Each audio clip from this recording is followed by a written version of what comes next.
जय हिंद। स्वागत है टारगेट विद वारिस में। आज की क्लास में समझेंगे भाषा किसे कहते हैं और भाषा के प्रकार कितने होते हैं। तो आइए शुरू करते हैं। इससे पहले आपसे एक रिक्वेस्ट है, यदि आप चैनल पे पहली बार हैं तो चैनल को सब्सक्राइब ज़रूर कीजिए।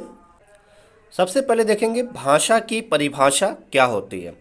भाषा किसे कहते हैं, इसको परिभाषा से समझते हैं हम। जिसके द्वारा मनुष्य अपने विचारों को लिखकर बोलकर व्यक्त करता है उसे भाषा कहते हैं। भाषा किसे कहते हैं? जिसके द्वारा मनुष्य अपने विचारों को लिखकर और बोलकर व्यक्त करता है उसे भाषा कहते हैं। भाषा वह होता है जब हम अपने विचारों को, अपने भाव को, अपने विचारों को लिखकर या बोलकर किसी दूसरे के सामने व्यक्त करते हैं तो उसे भाषा कहते हैं। दूसरे शब्दों में समझेंगे कि शब्दों द्वारा मन के विचारों के आदान प्रदान के साधन को ही भाषा कहते हैं। जब हम अपने भावों विचारों को आदान प्रदान करते हैं तो आदान प्रदान करने की जो माध्यम होता है, जो साधन होता है, उसे ही भाषा कहते हैं। अब देखेंगे भाषा के प्रकार कितने होते हैं। तो भाषा के कुल 3 प्रकार होते हैं। पहला जो होता है वो मौखिक भाषा, दूसरा जो होता है लिखित भाषा और तीसरा जो होता है वो सांकेतिक भाषा होता है। तो भाषा के कुल 3 प्रकार होते हैं, मौखिक भाषा, लिखित भाषा और सांकेतिक भाषा। इसे समझते हैं कि मौखिक भाषा क्या होती है। तो जहाँ पे हम अपने भावों या विचारों को बोलकर प्रकट करते हैं वहाँ पे मौखिक भाषा होता है। लिखित भाषा जहाँ पर लिख करके हम अपने भावों या विचारों को व्यक्त करते हैं वो लिखित भाषा होती है। यह अस्थाई भाषा होती है। जो लिखित भाषा होती है यह अस्थाई भाषा होती है। वहीं पे जब हम अपने भावों और विचारों को संकेतों के माध्यम से प्रकट करते हैं तो वहाँ पे सांकेतिक भाषा होती है। तो भाषा के कुल प्रकार की बात करेंगे तो भाषा के कुल 3 मुख्य प्रकार होते हैं, मौखिक भाषा, लिखित भाषा और सांकेतिक भाषा।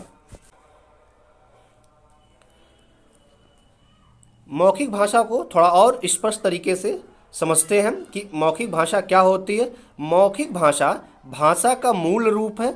मौखिक भाषा बोली जाती है जबकि लिखित भाषा को लिखकर व्यक्त किया जाता है। तो मौखिक भाषा को बोलकर व्यक्त किया जाता है और लिखित भाषा को लिखकर व्यक्त किया जाता है।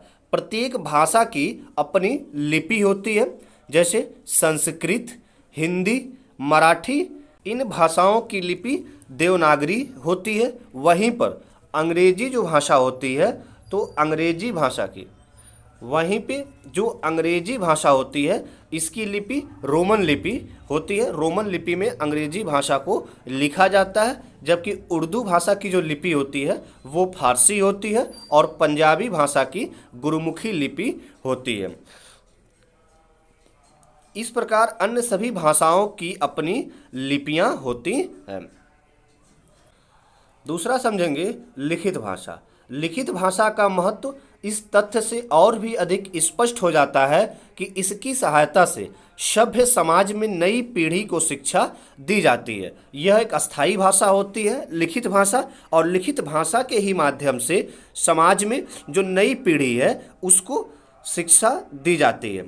अपने पूर्वज विचारकों, वैज्ञानिकों के विचार को हम लिखित भाषा के माध्यम से ही नई पीढ़ी को बताते हैं, नई पीढ़ी को समझाते हैं।